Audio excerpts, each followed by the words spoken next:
मोला प्यार हो गे वो इकरार हो गे ना मोला प्यार हो गे वो इकरार हो गे ना तोर मिट मिट बोली तोरी नन्ना चाहर हो तोर मिट मिट बोली तोरी नन्ना चाहर हो मोला प्यार हो गे ना इकरार हो गे ना मोला प्यार हो गे ना इकरार हो गे ना तोरी मिट मिट बोली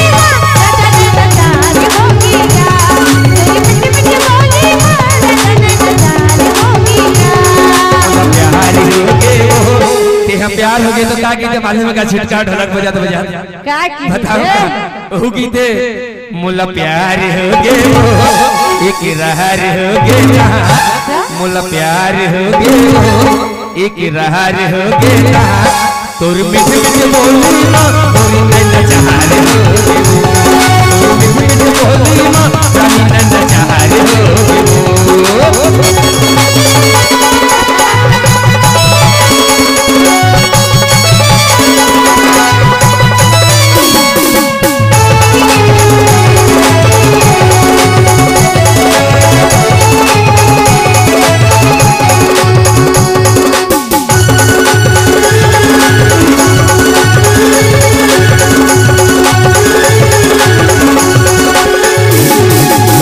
जब ले देखे हो तो लावो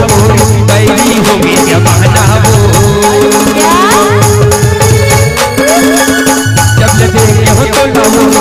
बैरी होगी जमाना वो तोरी प्यार माँ भैया हो गए हम दीवाना तोरी प्यार माँ भैया हो गए हम दीवाना तोरे अंदर से हर जहुरिया चलना चले वो दोनों जलगिरिया तोरे अंदर से हर जहुरिया चलना चले वो दोनों जलगिरिया ये दुनिया लाट का बोला ये दुनिया लाट का बोला रट्टा के लिए लगी क्या ऐसे कहा क्या बताओ बता डार थोड़ा थोड़ा लगने करते ऐसे कहा अच्छा मोला प्यार हो गया इकरार हो गया मोला प्यार हो गया